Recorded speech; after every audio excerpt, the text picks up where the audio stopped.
Welcome to the Sazmining Podcast. At Sazmining, we are bringing you into conversations with today's industry leaders in blockchain and cryptocurrency. Our goal with this podcast is to improve the understanding and adoption of blockchain and cryptocurrency by giving you an insider's look at what's being built and informed predictions on what the future holds.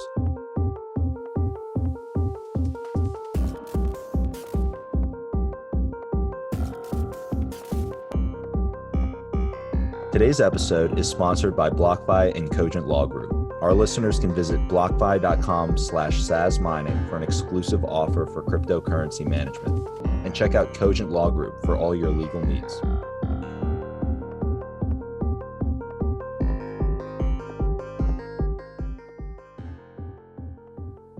Today's guest is the Chief Business Development Officer at Bitriver Mining, the largest hosting provider for mining in the CIS. Welcome to the podcast, Scott. Thank you for having me, Will. Excited to be here. Excited to have you. Could you just talk a little bit about your journey that led you to what you're working on today in mining at Bitriver? So I'm a political science major. I had some twists and turns that got me into the technology industry back in 2006. I randomly had an opportunity to take a job doing data center enterprise style networking, server, and storage equipment sales in Orange County, California. And I figured at the time that if I didn't take this opportunity, then I probably would be kind of hanging around the DC Beltway area for life. So I wanted to venture out west and try something new. And I've been in the tech industry ever since. Had my own consulting company for a while, dealt with a lot of Cisco, Oracle, HP, and related hosting services and other services up until around 2017. I started getting really interested in crypto. I'd heard about it before, and first invested in Bitcoin and Ethereum in the summer of 2017. Then as I researched everything more and more, I realized I had all the fundamental skills that were probably applicable to the Bitcoin mining industry. So I got into the Bitcoin mining industry in early 2018 and haven't looked back. It's been a lot of fun. Exciting work, definitely ups and downs, which I think just comes with the territory. Yes, so just a couple months ago, Igor at Bitriver hired me, and it's been a lot of fun working with Bitriver. And I think from my experience the last couple of years, I can easily say that Bitriver has a top 5 Bitcoin mining hosting facility in the world in terms of quality and cost. Yeah, well, that's great to hear. I know that on the podcast, we've covered hosting before and how that's important within the cryptocurrency mining industry. But just to dive into a little bit more depth on hosting and particularly Bitriver's hosting, can you talk a little bit about what it is that you guys are doing when you're taking other people's equipment and running it on their behalf? Yes. So we just really value providing an optimal hosting environment for these Bitcoin mining computers. If you research the industry over the last 3 to 6 months, you'll hear a lot of chatter about different mining groups that purchased S17 plus miners from Bitmain being less than thrilled with their experience with those miners. And there was a lot of failure rates at a lot of mining facilities, lots of just issues with them not lasting and needing to be repaired. And what we found is a lot of that just comes down to maintaining the environment properly, having the right temperature, and just being proactive about maintaining that mining environment. So we have certified Bitmain technicians on staff that actually are on a 24/7 basis, making sure that these Bitcoin mining computers that investors spend so much capital on are mining the amount of Bitcoin they should be and not having failure rates that are uncalled for. So we had a really low failure rate with S17 Plus, for example.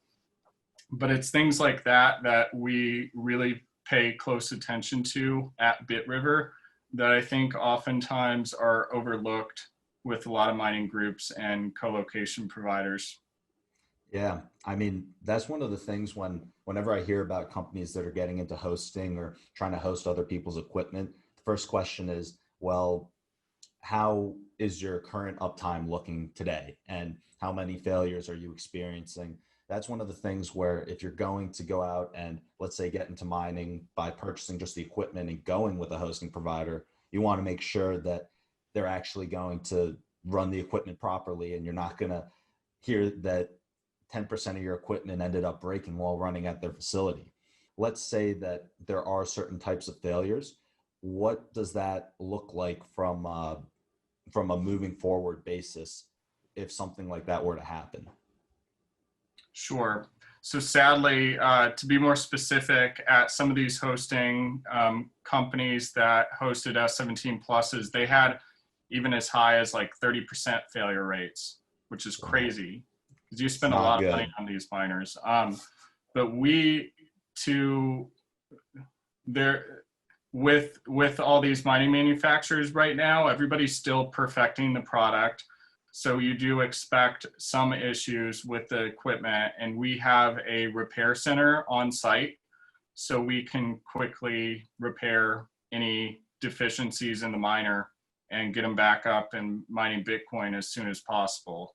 So we've really thought about all of the different ways that we can be one of the best hosting providers in the world, and we are doing everything we can to be just that. Yeah, well, that's good to hear. When a piece of equipment, like let's say an ASIC that's ordered breaks down, it seems like you guys have a very good relationship with Bitmain. You have Bitmain certified technicians on site. Are there certain benefits that you guys derive from the size of your orders from a warranty standpoint, or is that something that it's pretty consistent among all types of sizes when ordering? That's an interesting question. So I do think that Bitriver is considered a VIP client by a lot of the mining manufacturers. What's difficult right now, especially during COVID, I've heard that some of the warranty repair centers in North America for that Bitmain has traditionally had open and available haven't been able to accommodate all of the demand to repair like S17 Plus machines. We keep talking about those, but just in general, you have to ship the miners all the way back to China to get them repaired, and then they ship them back, or Bitmain will do coupons. So when you really look at, the pros and cons of getting the miners repaired on site and paying a reasonable fee to do that at Bitriver, or the lost time and lost revenue you have from mining Bitcoin, waiting for the manufacturer to figure out what the issue was and issue a coupon or whatever they do to try to keep the client happy. Oftentimes it makes sense to just repair the miner in-house, but it's been a big problem in the industry because a lot of capital is invested by groups that don't quite understand the industry yet and what they're getting into. And when you experience a significant amount of downtime, that provides issues all the way around. Like there could be the hosting company could be leasing their facility, and because of the downtime, they're not meeting their obligations to the power company. So things just go south really quick. Hosting company files bankruptcy. The people who own the facility feel like they're not responsible for it, so they want to keep the miners. And then the actual investors who put mining machines at that facility, they're upset because they want their mining machines back. And unfortunately, this has happened a lot in this space. So I think that's why it's so critical to choose the right hosting provider In the case of Bitriver, you're dealing with, we have like $40 million worth of mining equipment on site, and just a really well-known and respected brand globally to protect. So we take our obligations really seriously. And I think that there's a lot of sometimes geopolitical factors that get looked at, when really you could be at way more risk having your miners at a facility in Texas where it's hot and humid and you're having failures left and right. So it's a lot to consider for sure. Yeah, there are definitely so many factors to consider. You actually brought up a really interesting one that I've talked with a couple of different miners about on the podcast, but I'd be really interested to hear your take on it. And that's regulation and where you're building these facilities, what jurisdiction you're under. For example, some people might just feel more comfortable if their equipment is being hosted in the US versus internationally. And there are other times where foreign investor might not necessarily want to go and host in the US. They feel much more comfortable. They're a Chinese investor keeping their mining operations in China. What do you think is the best place to host your equipment? And how important do you think it is to consider where you're building your facility on a country to country basis? Well, speaking about the CIS and Russia, for example, I think that you really have to take into consideration changes in the political landscape. And I think with where in Irkutsk and relationships that are in place with very reputable energy providers like M Plus Group, for example, go a long way in weighing the political risks associated with where you're placing your mining equipment. So if you're looking at a facility in New York, for example, and you're in the US and you're definitely only open to facilities in the US, then you want to look at the local jurisdiction and how just the local politicians feel about Bitcoin and crypto mining, and also really examine how the energy is being provided to the facility, if it's a fixed rate or if the rates are subject to change, or if new elected officials could come in and change things up. That's all something to consider, but you really want to just make sure you have constant access to power. So if something happens to the power and your miners are at a facility, it usually takes at least 30 days to move them to a new facility. So you don't want to be in that situation where you have your miners somewhere and they're not mining. Yeah, that would be a very unfortunate situation. It happens all too much right now. Oh yeah. What do you think is going to happen as this industry continues to progress? Because right now we're just over 10 years in Bitcoin mining since this started, and it was a very different industry in the early days when people could mine Bitcoin on their laptops. And now today you have these huge facilities. You have people with their special types of proprietary designs to mine as much Bitcoin as possible. Where do you think it's going to be in the next 10 years, for example? I think that it's obvious to everybody that the space is going to be reserved more and more to large capital institutional groups and high net worth investors. And it's going to be harder and harder for just smaller sized mining deployments to happen.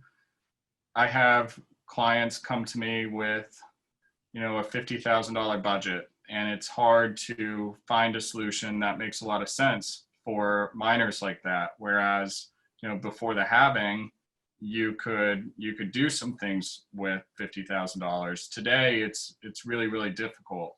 So I think that as mass adoption continues, we just saw, Grayscale do a national TV ad campaign that everybody saw, and banks are noticing it, governments are noticing it, and being able to just have access to cheap electricity and get a power purchase agreement in place and build a facility and maintain that facility, it's expensive.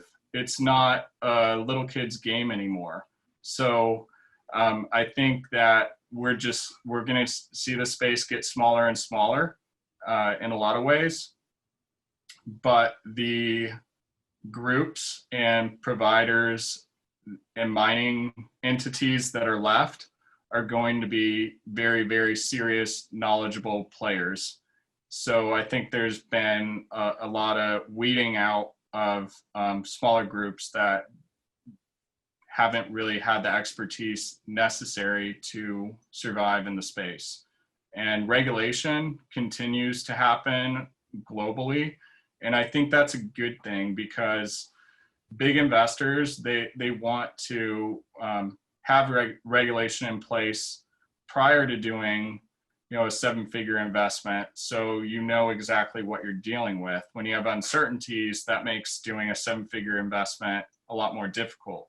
So I think everything's just coming to fruition more and more, where large capital, even more so than today, large capital groups are going to continue to enter the space, and just it'll be an interesting race to watch. So getting into 10 years from now, it's even going to be a smaller space, smaller group than it is right now. And it'll be interesting to see where things are at in 10 years. But just between now and the next halving, after we have another halving event, you're going to see the same thing that happened this time around, where groups and facilities and investors that didn't upgrade their machines, all of a sudden they're stuck in a very difficult position and filing bankruptcy and just dropping the ball on their investors, which hopefully that lesson's been learned a lot now and we don't repeat a lot of that.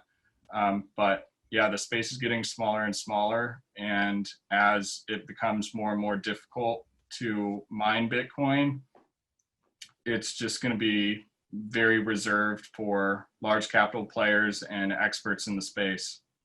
The backbone to be able to create more mining or another mining facility is capital. You need the capital to be able to go purchase the equipment, build everything out, and then start hashing with more and more machines.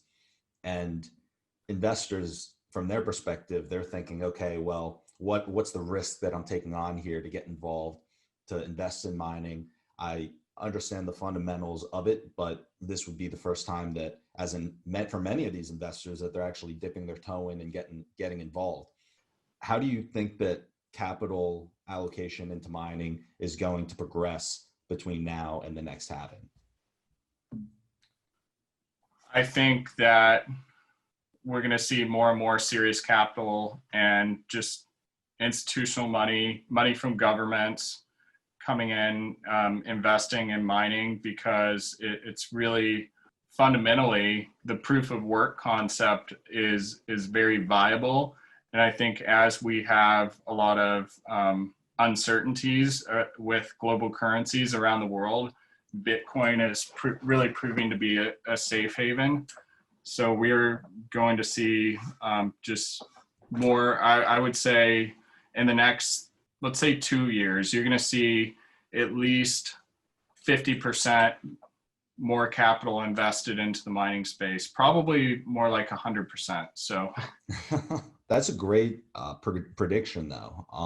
I think I tend to agree with that. I think that there's going to be more capital coming in. You also touched on just the macro environment that is really in Bitcoin's favor as an inflation hedge asset class. I think that we've already seen year to date how well it's performed. I mean, many people just point to that initial liquidity crisis in March where Bitcoin fell over 50% in a day. And then they say, see, Bitcoin, it ended up performing poorly in correlation with the rest of the market when it's supposed to be an inflation hedge asset. That's what many of the people said after that had happened, who were the doubters of Bitcoin and really were trying to attack Bitcoin. But then you've kind of seen them go silent as the year has progressed after that, as Bitcoin's performed incredibly well, and now I actually haven't checked the prices today. While we're recording this on August 26th, but I think it's in the ballpark of like 11 to 12K. So it's obviously done very well since that time. What do you think is actually going to happen in terms of price action of Bitcoin between now and the next halving? Well, I think in the next year, we're going to see Bitcoin being over $20,000. I think I love the price predictions, by the way. Yeah, I think it'd be very surprising if we don't see that sometime in 2021, just as investors are looking for ways to hedge investments. You're looking at real estate and gold, and then, the real estate Bitcoin, which is mining, and that the fact that Bitcoin just became harder to mine inherently makes it more valuable also. So over the next couple of years, it wouldn't surprise me at all if we saw the price of Bitcoin over 6 figures. I think that's the way things are headed.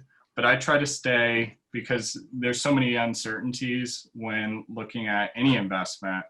I try to, look at the next year and not too much further than that. So yeah, $20,000. I think it's going to happen in 2021. Well, I think that that prediction will age well. a new all-time high. So we'll say greater than 20.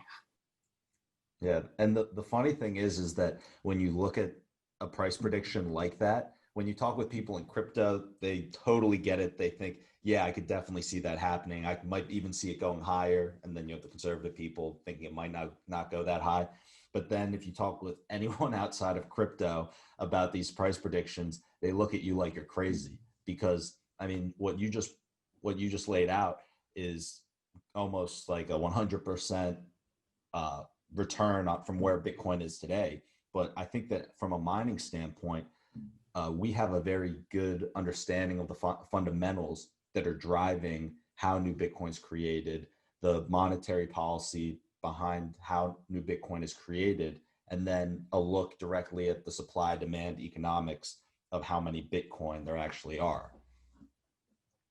Exactly. And right now, there's somewhat of a supply issue for just really efficient miners. You've got Bitmain, MicroBT, I think Strong U just came out with a new miner.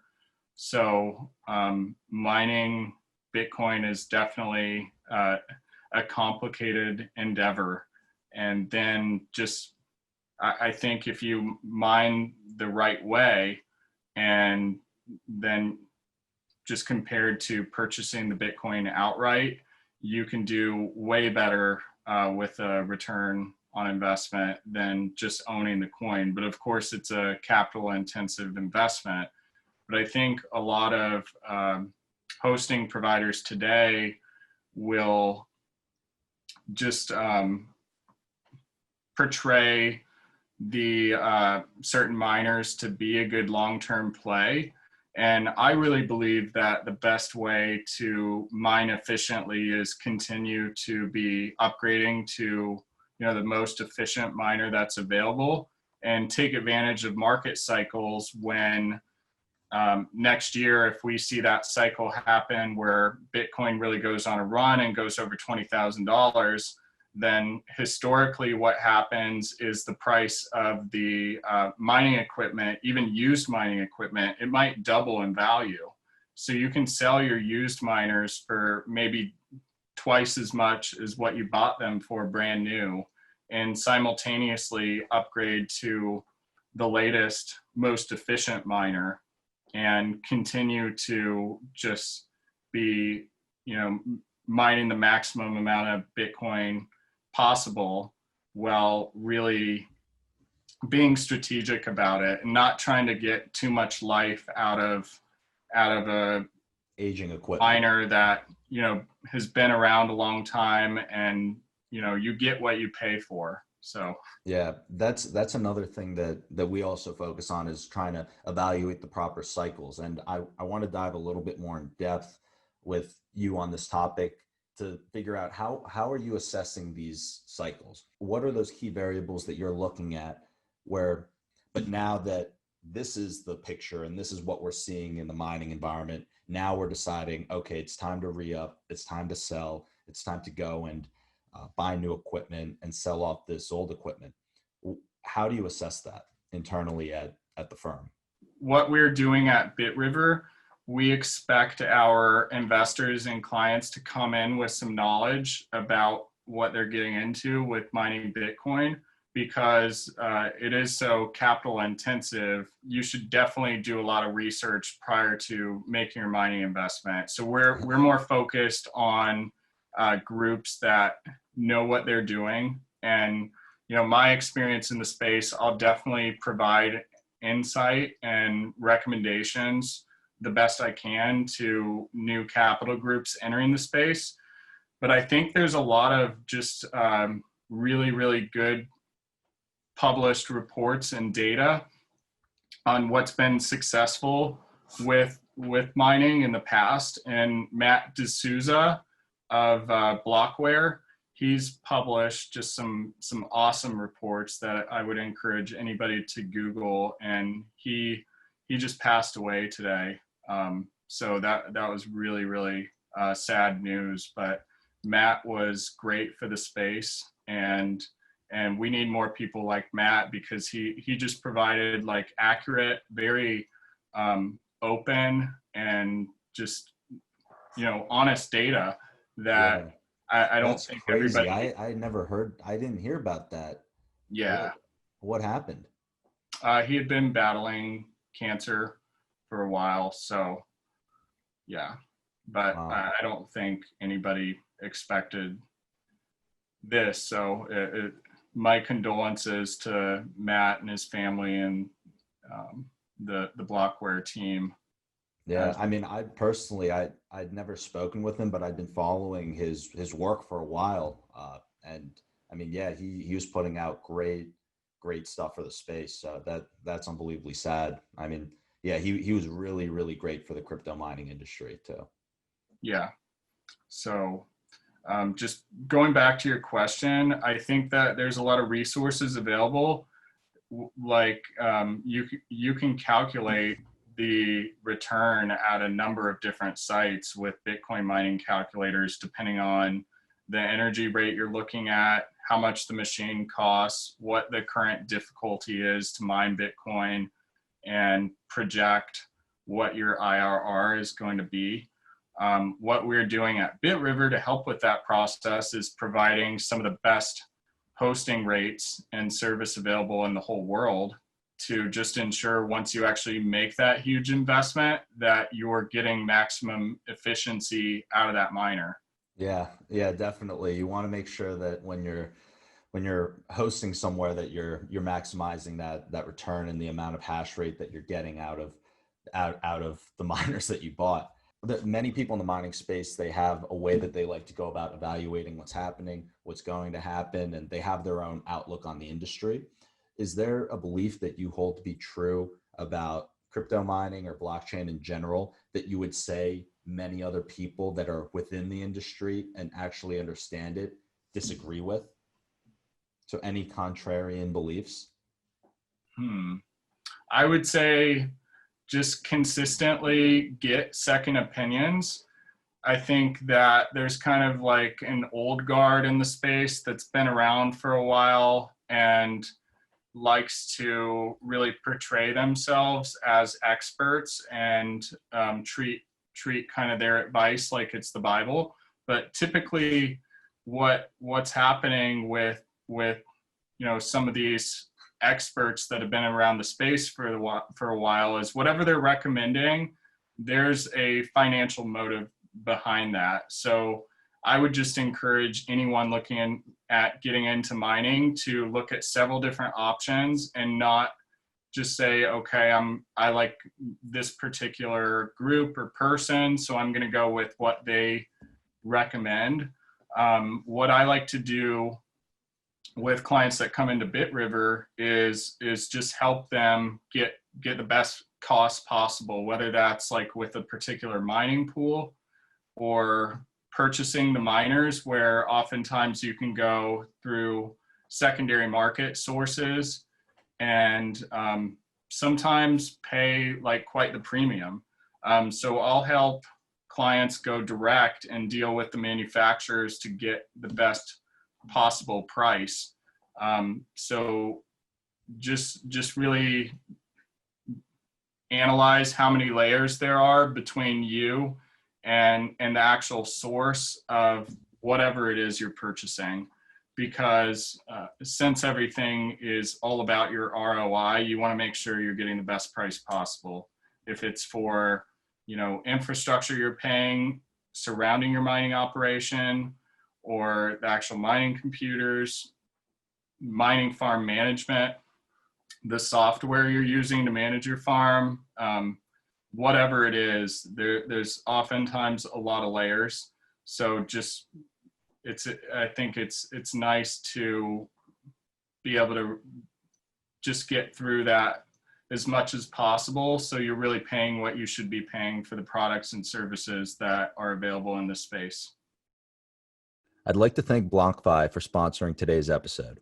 BlockFi provides wealth management products for crypto investors. I personally hold my crypto with BlockFi because they pay me up to 6.2% interest annually on all of my crypto holdings. At Sazmining, we've hooked up all of our listeners with a special sign-up bonus. All you have to do is go to blockfi.com/Sazmining and sign up. Again, visit blockfi.com/Sazmining for an exclusive bonus offer. It's a no-brainer to earn additional interest with BlockFi. Today's episode is also made possible by Cogent Law Group. Finding reliable legal representation in blockchain is one of the biggest challenges when building a business. You need to make sure that you work with a law firm that understands the legal frameworks that apply to the industry and has the ability to strategically help you grow your business. When researching law firms for Sazmining, I found that Cogent Law Group checked all of the boxes. Not only do their lawyers have expert level experience, but they also understand the blockchain industry. Cogent Law Group gives you access to high-end lawyers without breaking the bank. What is the most interesting development that you're seeing in technology? Could be blockchain related, but could definitely be outside of blockchain. Just any type of advancement in technology that you're noticing that's really fascinating. I would say lately during, this global COVID pandemic, just everybody's seeing how much AI is going to be part of our future, that we are not needed for a lot of everyday jobs that we've seen over the years. Computers can do those jobs, and just different technologies are available, where a lot of the traditional services and labor related, especially service industry jobs that have been around for decades, really aren't there anymore. So I think that the skill sets that we're going to see taught to kids and taught in colleges are going to be much more specialized, and we might see some industries just kind of vanish that we've come to know and expect over the years. What are some of those industries that you think are, because of AI, going to really get hit the hardest? Well, because of technology, or just different services that are available, or just we're realizing right now I think everybody's seeking out like the most efficient way to do things.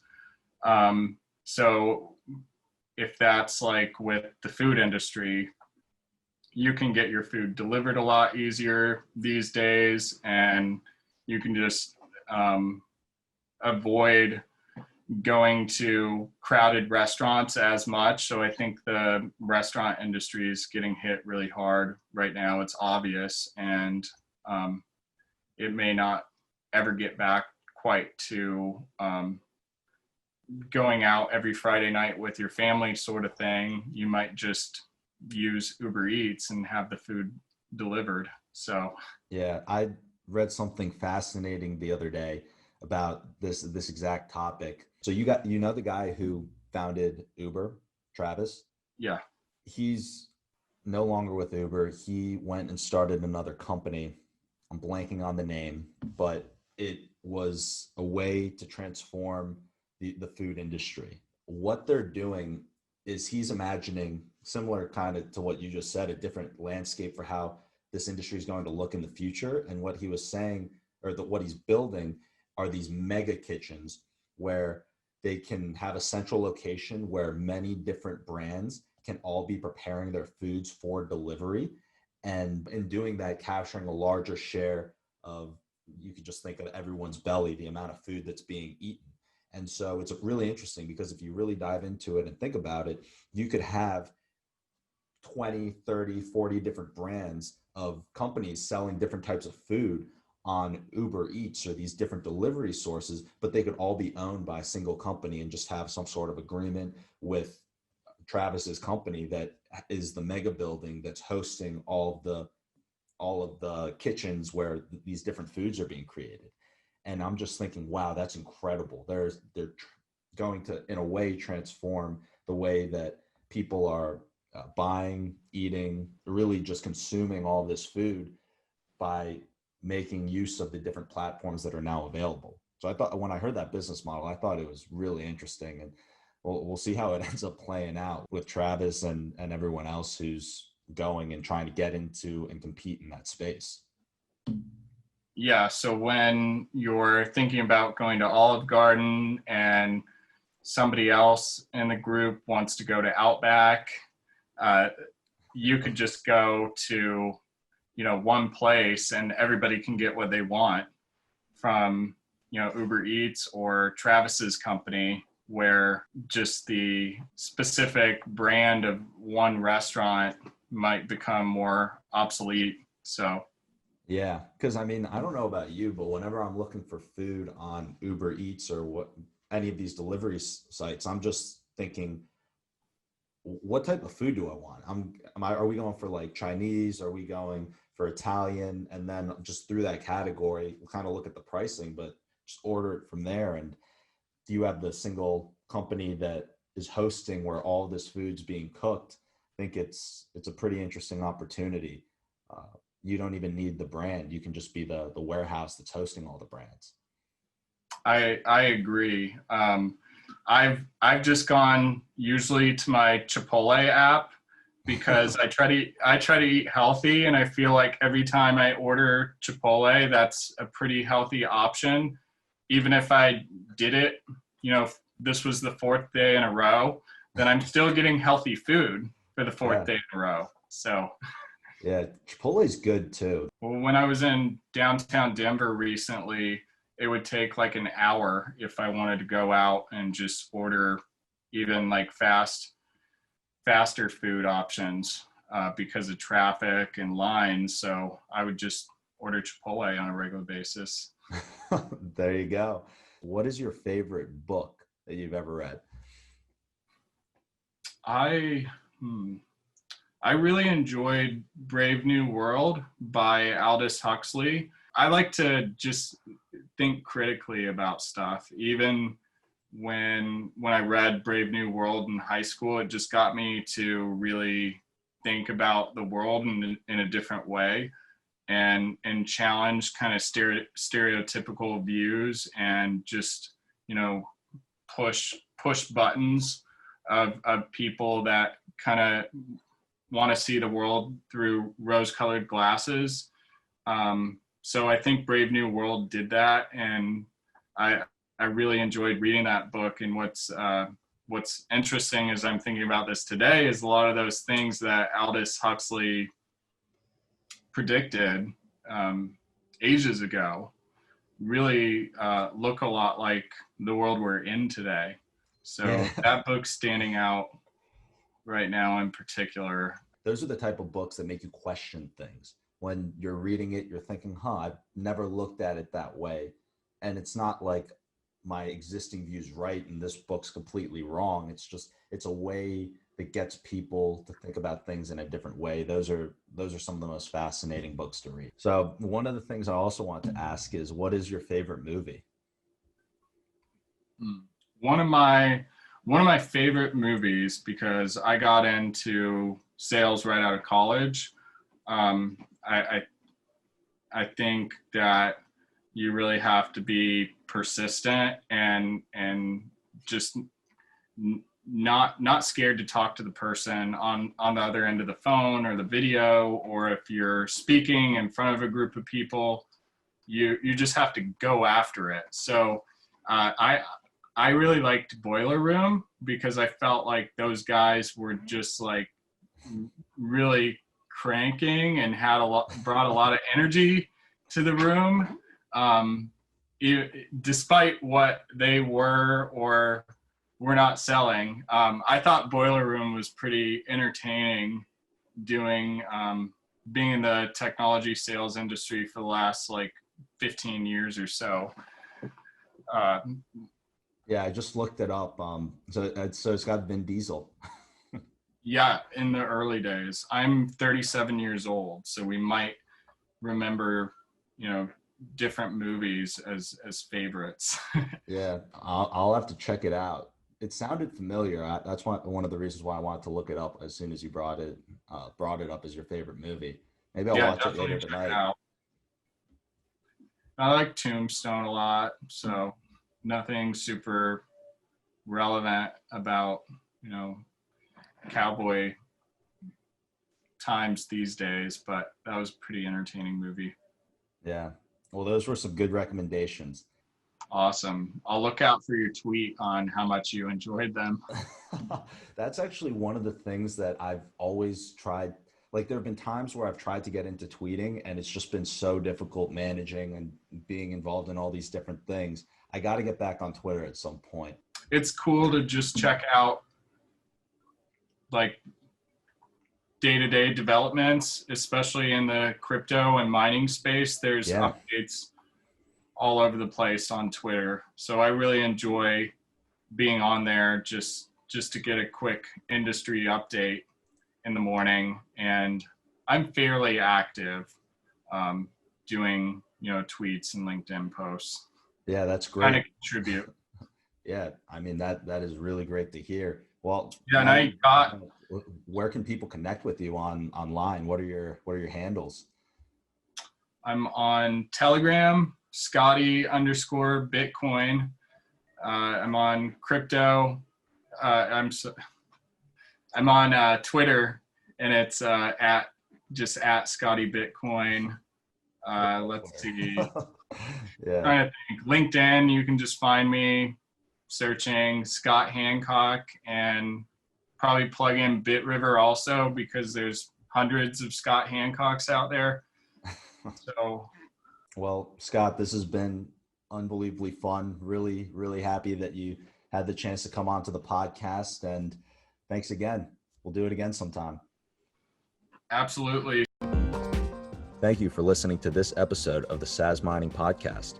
Be sure to follow us on social media and YouTube for the latest updates and previews of upcoming episodes. Full episodes and transcripts can be found on sazmining.com every Thursday. If you want to hear us interview a particular guest on a future episode, please reach out to us at podcast@sazmining.com.